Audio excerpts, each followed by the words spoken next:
lupakan, kan terkenang selama hidupku,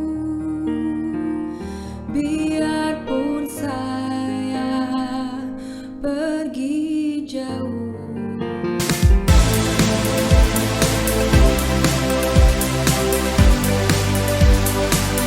Dalam situasi pandemi seperti sekarang ini, masyarakat tidak boleh menunggu lama.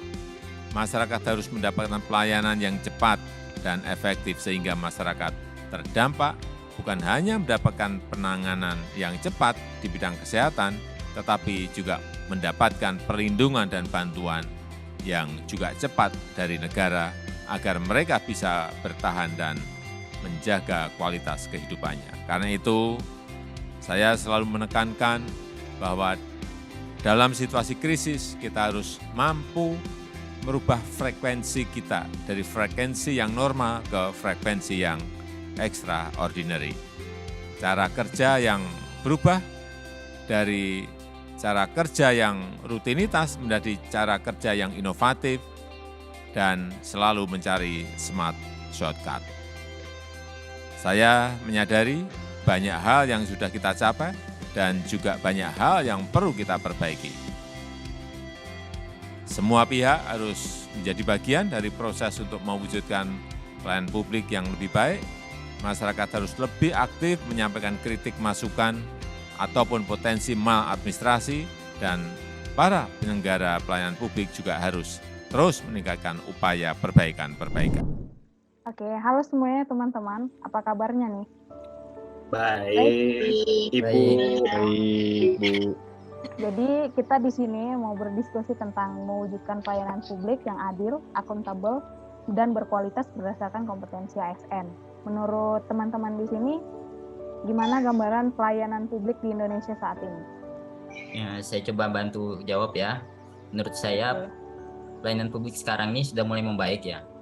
Apalagi di era teknologi 4.0 ini, pemerintah sudah mulai memperbaiki layanan berdasarkan kebutuhan masyarakat, terutama di era new normal ini. Apalagi Bapak Presiden kita, Bapak Jokowi, sudah menyatakan bahwa pelayanan publik adalah wajah kehadiran negara dalam kehidupan bermasyarakat sehari-hari. Negara hadir jika mampu menyelenggarakan pelayanan publik yang prima, cepat, profesional, dan juga berkeadilan. Jadi sudah mulai baik ya. Terus kalau di era new normal gini, kira-kira apa aja sih hambatannya? Mungkin ada teman-teman yang mau menjawab.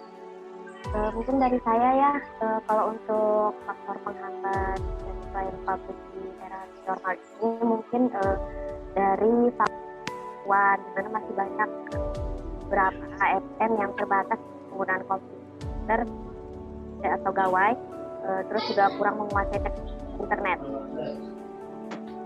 Mungkin itu aja, mungkin yang lain ada yang bisa nambahin mungkin.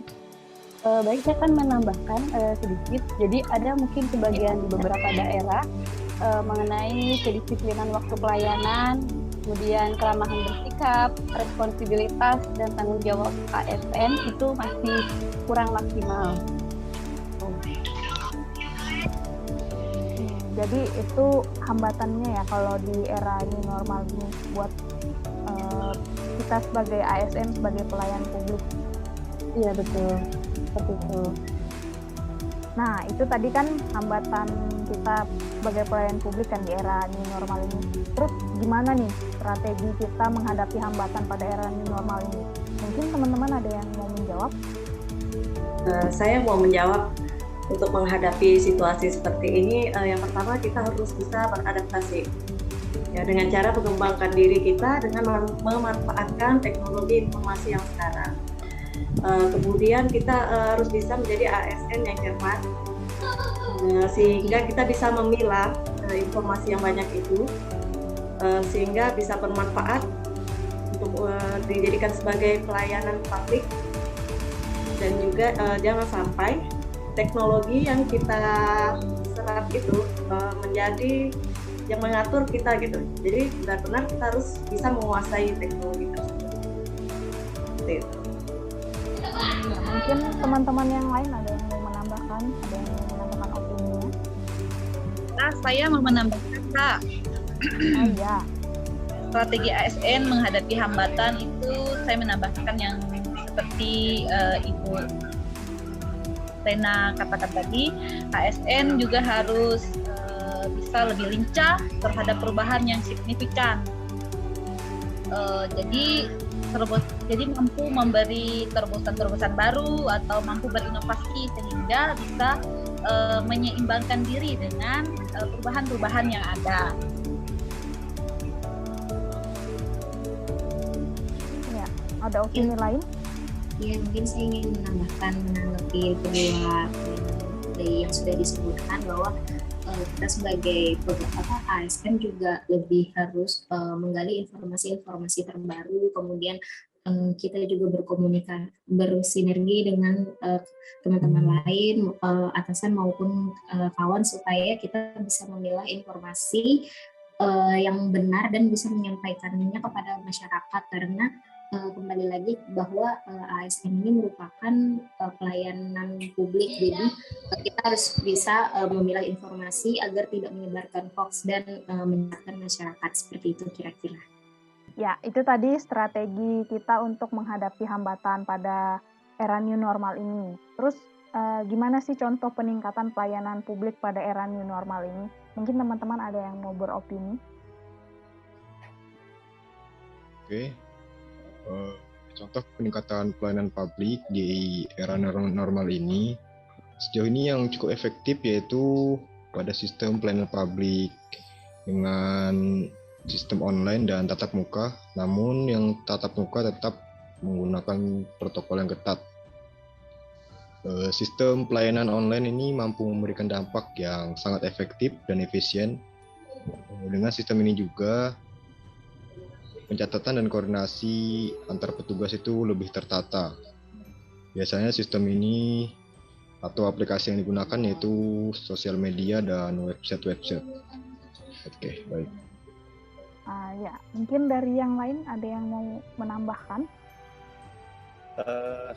Saya setuju kata Mas Arief tadi, kalau memang harus untuk bertatap muka, alangkah lebih baiknya kita masih tetap menggunakan protokol kesehatan. Kenapa? Karena mungkin untuk mencegah terjadinya lonjakan-lonjakan COVID atau apalah varian baru lah istilahnya kan. Nah, jadi memang kalau menurut saya memang tetap harus ada protokol kesehatan itu.